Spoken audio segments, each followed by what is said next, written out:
So everybody's talking about that mixtape game, and it's getting all these raving reviews, 10 out of 10, whatever, and people questioning, well, is it actually like a video game or not? And anything that I've seen about it, like, to me, it just kind of looks like narrative hallway the game.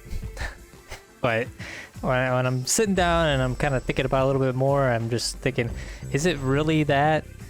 So this video, I'm going to talk about narrative hallways, what I call narrative hallways, and kind of discuss how much, they just kind of suck in game design, because nobody seems to really talk about them. Nobody seems to have, like, they get talked about with like different names and whatever, labeled different names, and it just kind of, nobody talks about them and just criticizes them. But anytime I see somebody get to a part in a game where they have these, they always load them. So I'm here to talk about, narrative hallways, what they are, and why they suck.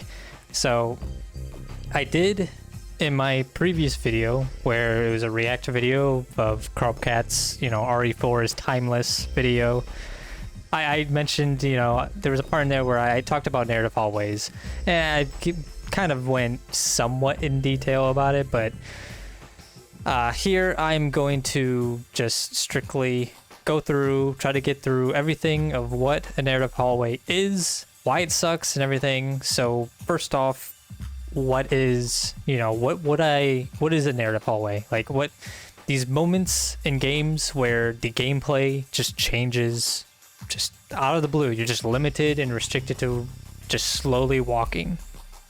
Or perhaps you're, on rails riding something like a horse or whatever. It's a mount. Hey,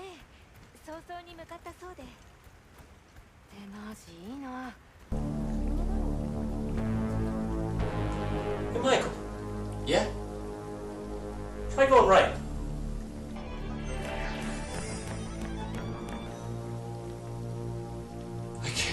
I can't go right. Hey, Michael. Yeah? Try going left.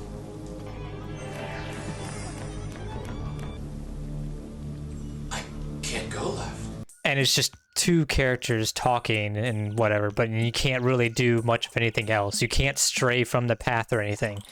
These kind of moments in games is what I call narrative hallways. Now, why I call them narrative hallways? Well, first off, they're typically very linear parts of games, that there is no deviating path or anything, and they only put these things, these moments in games, only to serve a narrative purpose.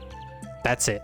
They're not there to serve any gameplay purpose or anything, because they're limiting your gameplay and what you could do. So it can only be put in for a narrative purpose. Now, things that I would say make up, what would strictly be considered narrative hallway, because at first, and I think I mentioned this in my previous video, that there not being a fail state would be considered narrative hallway. However, in the case of Resident Evil Requiem, with the orphanage part, there is a fail state in that, and I would still consider that a narrative hallway, because it's limited gameplay. It's a drastic change from the normal gameplay, and it is very limited, and there's just no gameplay mechanics going on.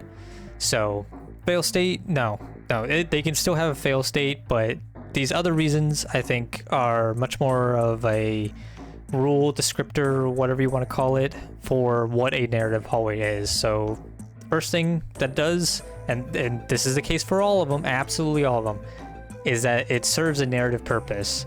It's, you're slowly walking with characters talking, or the characters struggling and whatever, and going through like this, animation or some stupid shit. Like, it's just padding, it's wasted time, it's bullshit, it's annoying. And as far as I'm aware, nobody likes it. I don't find it more immersive or anything. So that is one thing about it. If it does not serve a gameplay purpose in any shape, way, or form, it is for a narrative purpose. And now the second reason is a heavy alteration to the normal gameplay. So everybody knows with every game you play what normal gameplay is like. When that gets limited heavily to just walking, or maybe you can do a little thing here or there, like I believe it is in Monster Hunter Wilds, that's a heavy alteration to what normal gameplay is. Like you can't, you're not able to freely do things and use all your utility, whatever, and there's no real reason to, because, and going to the third reason is there's no gameplay mechanics going on. There's nothing.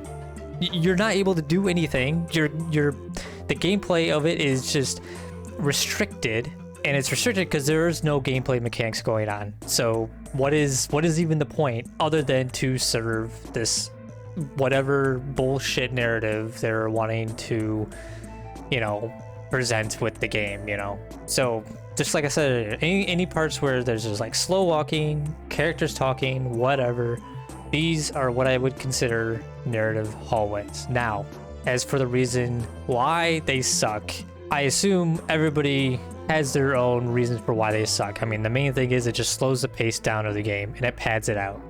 And it just overall just generally sucks. And I do understand that they're probably, maybe they try to put these in to, get the player more immersed in the narrative and whatever.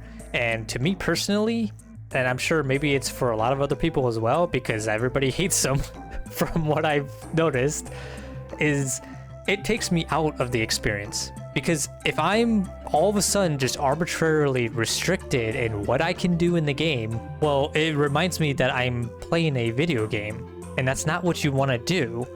You don't want to remind the player that they are playing a video game. So one of the aspects to have that go on is to keep things consistent. Unless, obviously if there's like status effects or whatever, there's like a gameplay reason for why certain things happen, But, I mean, overall, it's just arbitrarily, you just can't do, something or anything. And now we gotta listen to people talking or watch your character struggle or some stupid shit. It just takes me out of the experience, and it just overall just makes the game worse. There's not a whole lot, I guess, to talk about with it and what narrative hallways are, but I just feel like nobody really talks about these moments in games, and especially with Resident Evil games, they just keep putting them in. And I do not like it. I do not get it. I feel like it's just possibly an easier way for, game designers for developers to just pad out game time. I'm not 100% sure why they put them in, because they're not immersive at all. I don't find them immersive. I find them annoying. They're stupid, and I think more people need to start talking about them and criticizing them. Now, since, like I said earlier in the video, since everybody has been talking about mixtape and whether it's a video game or not, I understand why people have an issue with it and everything. Completely understandable, especially as somebody who just primarily plays video games for the gameplay. I don't give two shits about story or narrative in video games. So I definitely get where people are coming from when it comes with mixtape.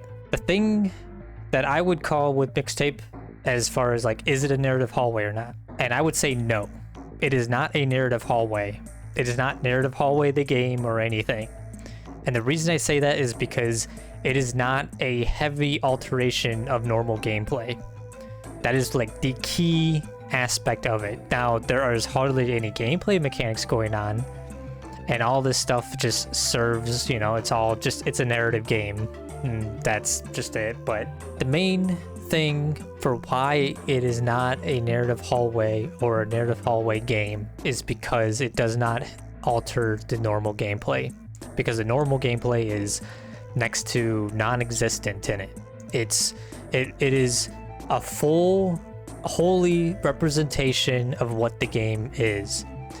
It is significantly different compared to you go in, expecting a shooter or something, and then all of a sudden you have, the, I guess, quote unquote, gameplay of mixtape. Okay, I got a shooter and I started playing a shooter. I want to play a shooter. I don't want to do, you know, this other crap. So that's why I'm primarily saying that Mixtape isn't a narrative hallway game. Overall, I'm wanting to make this video primarily to get out there of getting a label onto what these moments in games are, giving like descriptors and whatever, and kind of get people to talk about these more, because people are so critical of Mixtape and just like the minimal gameplay. I am curious and wondering as to why people are not being more critical of these narrative hallways in games, where it's just two characters talking with extremely minimal gameplay, or maybe not even that. It's just a character struggling to move forward and you're just holding forward or pressing the W key. Like, why does nobody talk and criticize these moments in games? I have no idea. So that's primarily why I'm making this video, because again, people want to criticize Mixtape, but nobody wants to talk about, like, you know, Resident Evil Requiem. It got a lot of like good reviews and it was highly praised, but it has a lot of narrative hallways in it, and nobody in just, it's like everybody just glossed over it. I don't get it, man. It's just a little bit of a disconnect there. So I think that's about it. Got to the end of the video, and thanks for listening, and I'll see you.